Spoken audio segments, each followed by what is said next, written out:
Good morning all, कैसे आप सब। आई होप आपकी तैयारी बहुत अच्छे से चल रही है, आपको बहुत अच्छे से प्रिपेयर होना है एंड चैप्टर बाय चैप्टर आपको प्रिपेयर होना है और जाके एग्जाम में अच्छे से आपको परफॉर्म करना है। Okay done. सो हमारे 9 चैप्टर्स कवर हो चुके हैं। सो आज हम बढ़ेंगे हमारे 10th चैप्टर की ओर। 10th चैप्टर है that is magnetic field due to electric current. Magnetic field due to electric current. Okay, उसमें हम बेस्ट 5 क्वेश्चंस देखेंगे क्योंकि हमारे सेशन का नाम ही है best of 5 questions. Okay done. So can I start with the questions. Okay, so question 1, question number 1 जिसमें हमें डिराइव करना है एक्सप्रेशन,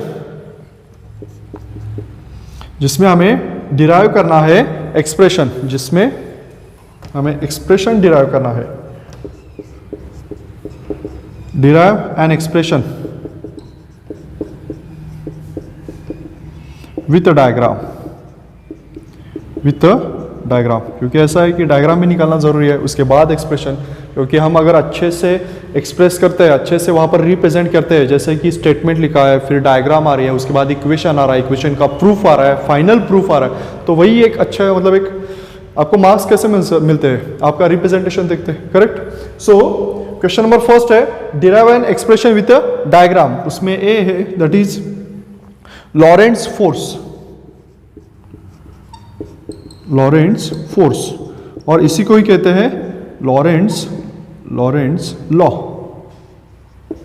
लॉरेंट्ज लॉ, लॉरेंट्ज फोर्स और Lorentz law. Question number 1 is most important. Second cyclotron motion,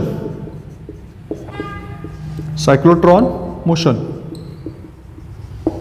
C1 is motion हो गया तो cyclotron acceleration भी आएगा, साइक्लोट्रॉन एक्सीलरेटर, साइक्लोट्रॉन एक्सीलरेटर। इसी में ही कभी कभार साइक्लोट्रॉन एक्सीलरेटर करके आता है और आल्सो कभी कभार काइनेटिक इक्वेशन भी आता है इसका, also kinetic equation of this, also kinetic equation भी उसमें आता है कि साइक्लोट्रॉन एक्सीलरेटर और आल्सो उसका and kinetic equation. And D that is fourth one, helical motion. डरिए मत, क्वेश्चन नंबर 1 ही थोड़ा बड़ा है, बाकी मैं गारंटी देता हूं सेकेंड थर्ड फोर्थ सिर्फ एक लाइन में लिख दूंगा। Okay, helical motion and that is E, that is magnetic dipole movement, magnetic dipole movement and magnetic dipole movement and potential energy.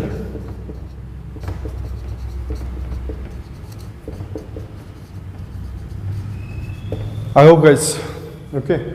मुझे पता है कि सर क्वेश्चन नंबर 1 में टोटल 5 सब क्वेश्चंस आने दो, लेकिन अगर ये आपको आते हैं तो चैप्टर भी आता है। ओके, चैप्टर भी आपने अच्छे से प्रिपेयर किया। ओके, सो क्वेश्चन नंबर फर्स्ट है डिराइव करना है एक्सप्रेशन विथ डायग्राम। उसमें 5 आते हैं।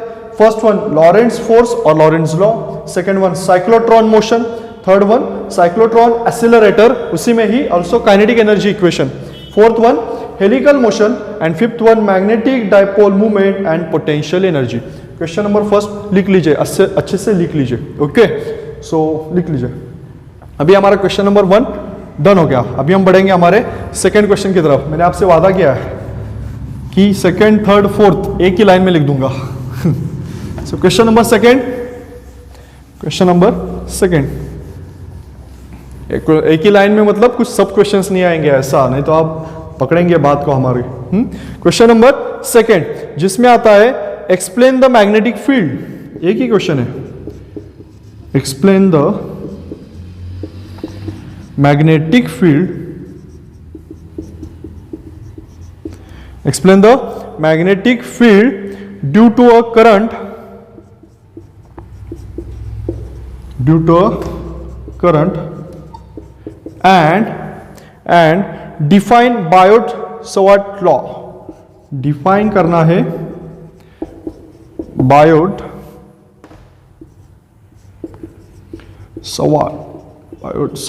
लॉ। डन, इतना ही है। यस, मैंने बोला था ना आपको कि एक ही क्वेश्चन आएगा। यस, एक ही क्वेश्चन है, लेकिन ये बहुत इंपॉर्टेंट क्वेश्चन है क्योंकि उसमें आता है बायोट-सावर्ट लॉ और आपको एक्सप्लेन करना है कि magnetic field due to the current, chapter का नाम ही है ना, तो वो तो आपको आना ही चाहिए। So question number 2 deals with explain the magnetic field due to a current define Biot Savart's law. अरे अगर बायोट-सावर्ट्स लॉ आता है एंड एम्पियर्स लॉ, ये भी आना जरूरी है।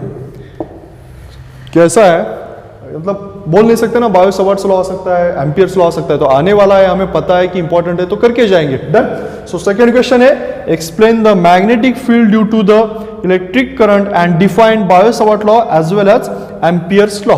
डन। सो सेकंड क्वेश्चन हमारा डन हो गया। Now we are moving towards our third question, question number third. So question number 3 deals with what is magnetic field of solenoid? What is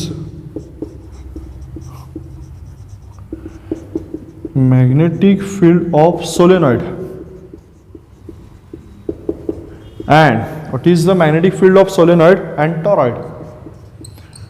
हो गया सर, हो गया, इतना ही हो गया, इतना ही बोला था ना, सेकंड, थर्ड एंड फोर्थ एक ही लाइन में।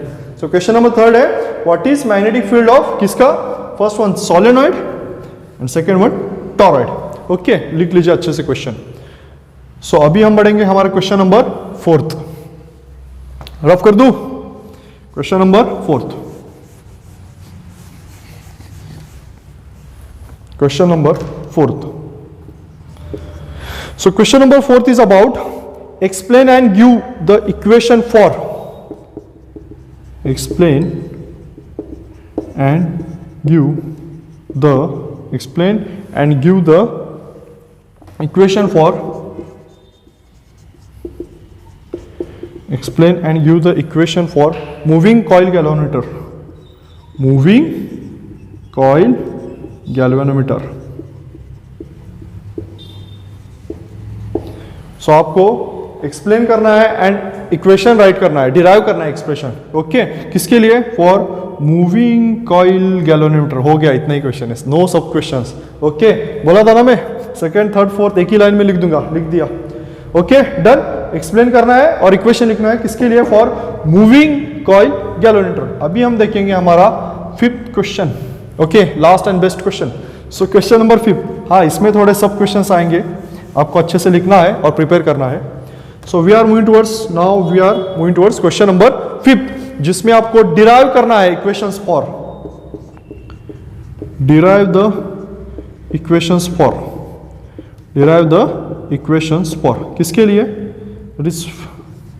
A1 that is magnetic force on current carrying wire. आपको इक्वेशन डिराइव करना है जिसमें A है magnetic current, magnetic force on current carrying wire, जिसमें दो आएंगे, जिसमें आएगा स्ट्रेट वायर एंड सेकेंड आएगा आर्बिट्री वायर।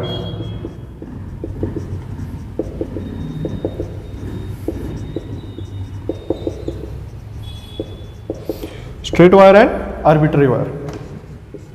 उसमें आता है B that is torque on current carrying loop, torque on current carrying loop, torque on current carrying loop. उसके बाद उसमें सी आता है force of attraction between two long parallel wire, force of attraction between two long parallel wires. Okay, and last one that is a D1 that is magnetic field produced by a current,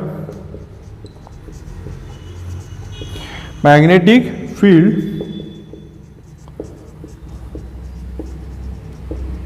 produced by a current, magnetic field produced by a current in a circular arc wire, current in a circular arc wire. Done, इतना ही। सो question number 5 में हमें derive करना है equation for, first है magnetic force on current carrying wire, current carrying wire जिसमें भी दो है, एक है स्ट्रेट वायर और सेकंड वन आर्बिट्री वायर। उसमें आता है, सेकंड आता है torque on current carrying loop, current carrying loop के ऊपर टॉर्क क्या होगा उसका value expression. Third one force of attraction between to parallel wires, between two parallel wires. And fourth one magnetic field produced by current in a circular arc wire. Okay done. So हमारा 5th question हो गया done. और पता है आपको, जब सूरज sir हमारे 5th question complete होते हैं तो हमारा चैप्टर ही प्रिपेयर होता है, और हम जब चैप्टर प्रिपेयर करते हैं तो हमारा कॉन्फिडेंस दुगना हो जाता है, और कॉन्फिडेंस दुगना होने का मतलब है हमारे मार्क्स दुगना होना। ओके, और जब परसेंटेज दुगना होता है तो हमारे माँ बाप के चेहरे पे एक स्माइल आती है। ओके, ये वाली डन। तो I hope guys 10th chapter हमने कवर कर लिया है। ओके, अरे कवर कर लिया तो मिटाई देते थे। हाँ, अभी हम नेक्स्ट चैप्टर की तरफ बढ़ेंगे, दैट इज 11th चैप्टर, क्या होगा, magnetic material. Okay, so next chapter next lecture में। डन, तब तक के लिए best of luck to you, अच्छे से प्रिपेयर करिए, नेक्स्ट लेक्चर में मिलते हैं, बाय।